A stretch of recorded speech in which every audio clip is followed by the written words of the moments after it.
This is Wild About Utah.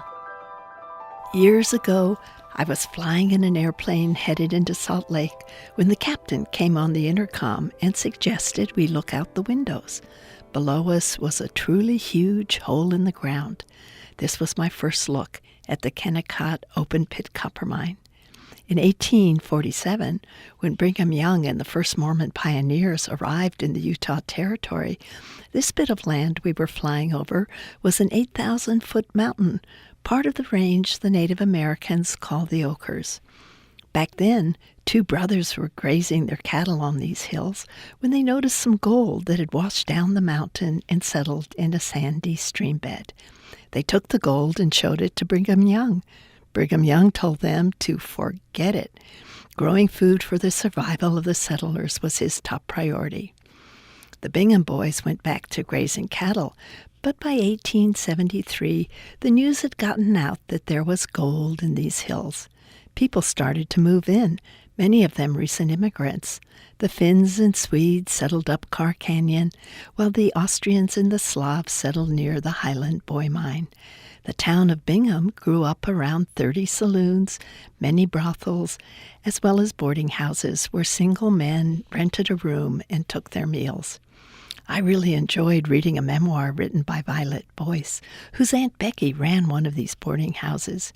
She tells us the softer side of life in the early mining town, like one miner, Pete Calvos, who had a beloved pet magpie.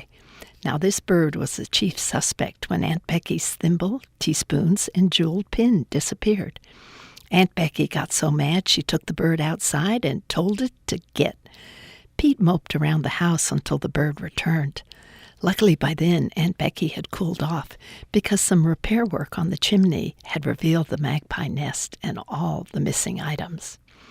Everything changed in Bingham Canyon in 1906 when new entrepreneurs and engineers decided the real future of the canyon was in copper, and the best way to get it out was with an open-pit mine. Dynamite began blasting away the hillsides. Violet writes how vases were knocked off shelves and pictures turned sideways on the walls of her house. As the mine kept expanding, the walls of her house crumbled. Eventually, the whole town was devoured. Nowadays, if you go to the visitor center at the Kennecott mine, you can stand on the viewing platform on the upper lip of the huge bowl-shaped pit. It's a breathtaking 2.5 miles wide, 3/4 of a mile deep, and still getting bigger. Trucks the size of 2-story houses lumber up the inside of the bowl, carrying away the newly blasted debris.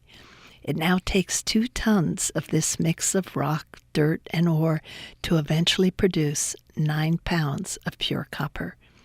The story of this giant hole in the ground is woven into Utah's history, but it's also left its mark on our planet Earth.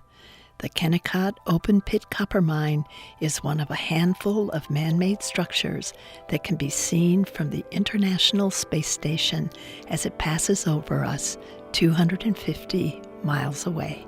This is Mary Hears, and I'm wild about Utah.